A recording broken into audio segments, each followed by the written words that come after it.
Shalom, family. It's your boy Makai, and welcome back to a spiritual Hebrew channel. As you guys can see from today's title and thumbnail, we're going to be talking about sin. So make sure you guys stay tuned and don't forget to drop a comment and subscribe and hit that post bell notification so you guys will be notified for every single video I drop. But join me as I dive deep into the big question: what is sin? Can I unravel its meaning in just one video? Well, let's see. Sin, the idea that somehow we've fallen short, missed the mark, or transgressed against a higher power or moral code. It's a concept that's woven its way through the fabric of human culture and religion, evoking feelings of guilt, shame, and remorse. From the scarred text of the world's view of sinners, sin has played a significant role in shaping our understanding of right and wrong. When we think about sin, we often assure it's a clear-cut concept. Something is either sinful or it's not. But the truth is, the term sin is covered in confusion, and its meaning is often twisted, leading to misunderstandings and heated debates. In many cases, our understanding of sin is influenced by our culture, upbringing, personal bias, and even our individual experiences. This gloomy landscape makes it difficult to pinpoint a universal definition of sin, and it's exactly this doubtfulness that sparks intense disagreements.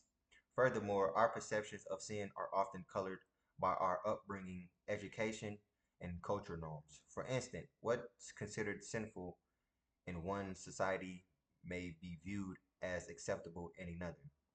This imbalance underscores the complexity of sin, making it a slippery concept to grasp.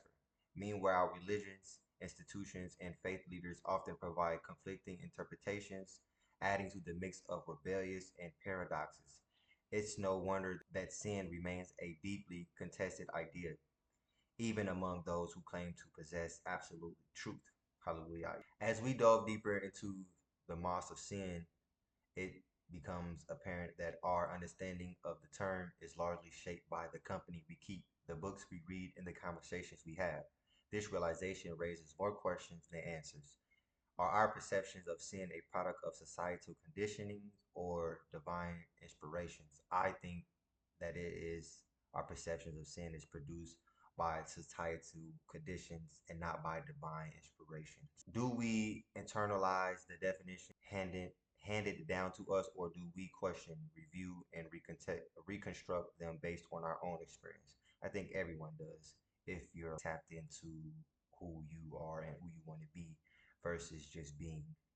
The term sin has its roots in ancient language with the Greek word, I'm not sure what that is, but I'll give it a try, hamarti, and the Hebrew chad or chi or cheat, both conveying the idea of a missing the mark. In Christianity, sin is seen as a rebellion against Yah's will, while in Buddhism, it's viewed as a fundamental ignorance. It's viewed as a fundamental ignorance of the nature of reality. Hinduism, on the other hand, describes sin as a clouding of the mind leading to darkness and chaos. It becomes clear that the concept of sin is far more important and multifaceted than we often give it credit for. One surprising insight that often gets overlooked is that the concept of sin can be both empowering and disempowering. On one hand, acknowledging our capacity for sin can lead to a greater sense of personal responsibilities and a moral agency.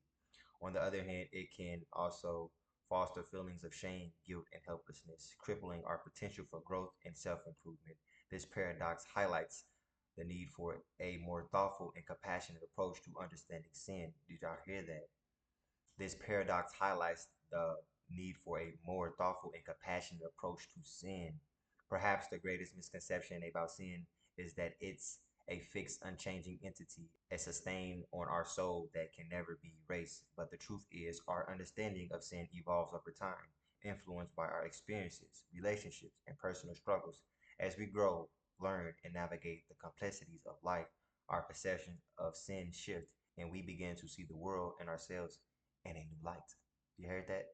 As we wrap up our investigation of sin, it's essential to emphasize that understanding this complex conception can lead to profound personal growth and moral clarity. By grappling with the rebuttals and the paradox surrounding sin, we can develop a more important appreciation for human experience and cultivate cultivate a deeper sense of empathy, compassion, and self-awareness. So what does sin mean to you? You hear me? So what does sin mean to you? Share your thoughts in the comments below, and don't forget to check out my other videos that dove deeper into the fascinating world of morality, ethics, and personal growth. Like I say at the end of every video, I just want to thank y'all for tuning in. And don't forget to drop a comment and subscribe. And like I say, it's your boy Makai, and welcome to a Spiritual Hebrew channel. I just want to thank all of y'all for the people that are tuning in. And shalom, family.